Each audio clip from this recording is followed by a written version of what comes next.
Okay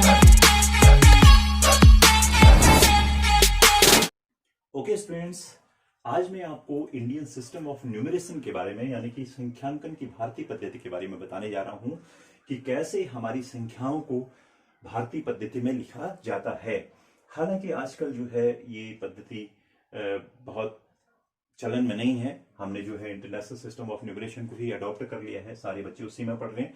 लेकिन फिर भी आपको जानना आवश्यक है कि हमारे लोग जो थे वो किस पद्धति का प्रयोग करते थे संख्याओं को लिखने के लिए। ठीक है, जो हमारी वैदिक गणित थी उसमें संख्याओं को किस तरीके से लिखा जाता था ये हमें जानना चाहिए।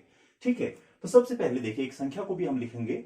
सबसे पहले देखिए मैंने यहाँ पे लगभग 18 कॉलम्स का यूज किया है। 19 कॉलम्स इसमें लगेंगे हमारे संख्य तक, क्योंकि एक ही संख्य मैंने लिया, 10 अंक नहीं लिए हैं। तो यहाँ पे सबसे पहले तीन जो हमारी कॉलम्स होते हैं यानी कि तीन जो प्लेस होते हैं हमारी, वो इकाई, दहाई, सैकड़े के लिए होते हैं। ठीक है, जो तीन स्थान होते हैं इकाई, दहाई, सैकड़े के लिए। इसीलिए अगर संख्या वाला कोई पार्ट हम करेंगे तो अंत से तीन अंकों के पहले क्या लगाएंगे, कॉमा, और उसके बाद प्रत्येक दो के बाद हम क्या लगा देंगे, कॉमा, प्रत्येक दो के बाद। ठीक है, जैसे हमें लाख लिखना होगा तो यहां पे 1 लाख, ये 10 लाख, करोड़ है तो 1 करोड़, 10 करोड़।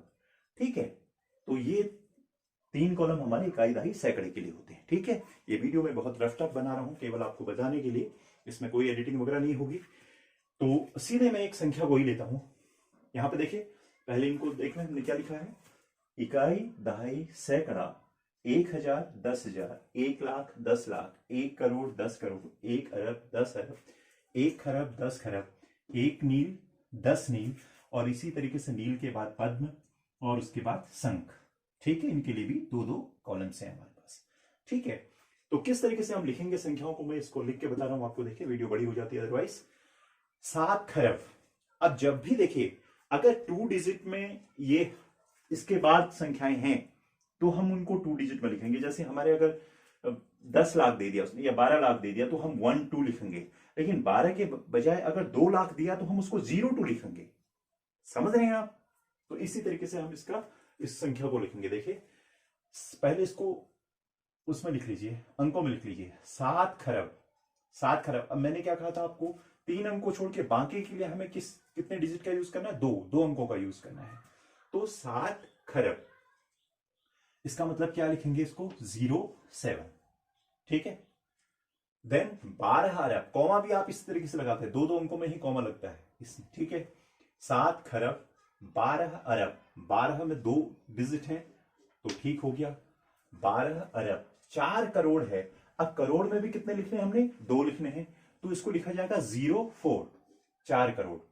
समझ गए ना, 4 करोड़ 2 में, फिर कॉमा लगा दीजिए। करोड़ के बाद 20 लाख। 20 में 2 अंक आते हैं तो ठीक है, 20 लाख। ठीक हो गया। इसके बाद देखिए 20 लाख के बाद 1000 नहीं आया हुआ है। यहां पे 1000 में कोई भी अंक नहीं दिया है। 217, ये तो ये जो सैकड़ा, दहाई और इकाई के अंक है वो है 217, लेकिन 1000 में कोई भी अंक नहीं दिए। और 1000 में हमें कितने अंकों की जरूरत होती है, 2। तो यहां पे क्या लिखेंगे, 00, राइट। And then 217, 217। समझ में आ गया? वही कहा था मैंने, अगर आपको डिजिट्स दिए हैं तो क्या करेंगे आप, इनको लिखने के लिए अंत से जो है 3 अंकों के बाद कॉमा लगाएंगे और फिर 2 डिजिट के बाद जो है वो कॉमा लगाते चलेंगे। फिर इनको इस तरीके से पढ़ेंगे। यहां पर अगर इसको हम लिखें तो 7 खरब यहां से स्टार्ट करेंगे, 07 1 2, 12 अरब। देखिए 12 अरब, 4 करोड़, 4 करोड़ में 04 आ जाएगा। ठीक है, देन 20 लाख, लाख वाले में 20 लाख आ जाएगा, 20 आ जाएगा। एंड देन 1000 में कुछ नहीं है तो 00 आ जाएगा, 00। And then 217, 217। समझ आ गया? तो कितनी बड़ी संख्या है, बहुत आसानी से इंडियन सिस्टम ऑफ न्यूमरेशन में उसको लिख सकते हैं। लेकिन थोड़ा सा आपको ये याद करना होगा। आपको आई थिंक लाख और करोड़ तक के आते होंगे, उसके बाद अरब भी होता है, खरब होता है, नील होता है, पद्म होता है, फिर शंख होता है। ठीक है, ओके, आई थिंक आपको आ गया होगा ये। That's enough. Okay, thank you.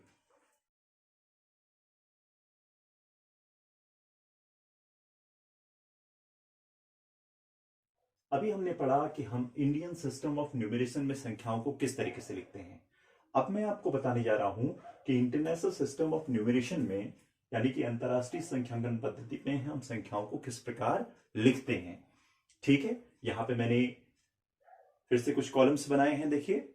ठीक है, लगभग 15 कॉलम है आई थिंक। ये इसके आगे भी होते हैं लेकिन मैंने उतना लिखा नहीं है। ठीक है, एक संख्या को भी हम यहाँ पे लिखेंगे, ये संख्या लिखी हुई मैंने यहाँ पे। सबसे पहले देखिए क्या होता है इसमें। पहले तो हमारे जैसे इंडियन सिस्टम होता है इकाई, दहाई, सैकड़ा, 3 के लिए तो यहां भी संख्याएं चाहिए हमारा, वंस, टेंस और हंड्रेड्स। ठीक है, वंस, टेंस और हंड्रेड्स, इकाई, दहाई, सैकड़ा। अब क्या करते थे हम इंडियन सिस्टम में, क्या करते थे, इस 3 के बाद प्रत्येक 2 अंकों के बाद कॉमा लगाते थे।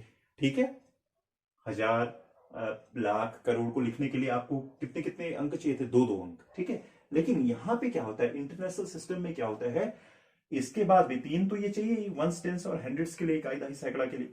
उसके बाद प्रत्येक 3 के बाद ही यहां पे क्या लगता है, कॉमा लगता है। संख्या अगर आपको अंक दिए हैं तो प्रत्येक 3 अंकों के बाद, यहां से प्रत्येक 3 अंकों के बाद आप क्या लगाएंगे, कॉमा लगाएंगे।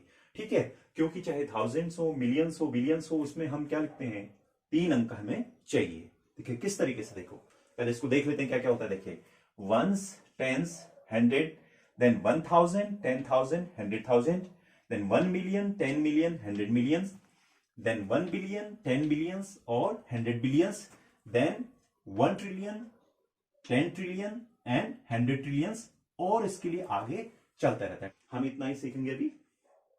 अब देखिए एक संख्या ली हमने, तो आप समझ गए हैं कि ये 3 के बाद जो है हम प्रत्येक 3 अंकों के बाद कॉमा लगाते हैं यहां पर भी। तो कैसे लिखेंगे, देखिए एक संख्या दी है हमें, देखिए 15 बिलियन 7,413,011, मैं इंग्लिश में ही इसको पढ़ रहा हूं। देखिए 15 बिलियन 7,413,011, राइट। अब किस तरीके से लिखते हैं, मैंने बताया, मैं संख्या लिखना बता रहा हूं आपको। मैंने क्या बताया आपको कि प्रत्येक, यहां 3 के बाद प्रत्येक के लिए, थाउजेंड, मिलियंस, बिलियन, सब के लिए हमें कितने अंकों की जरूरत होती है, 3 अंकों की जरूरत होती है। तो कैसे लिखेंगे, देखिए 15 बिलियन लिखना है हमें, तो बिलियन में आ जाइए। बिलियंस के लिए भी हमें कितने अंकों की जरूरत है, वैसे 3 अंक, 3 अंक तक चलते हैं नहीं, लेकिन 15 में कितने अंक होते हैं, 2।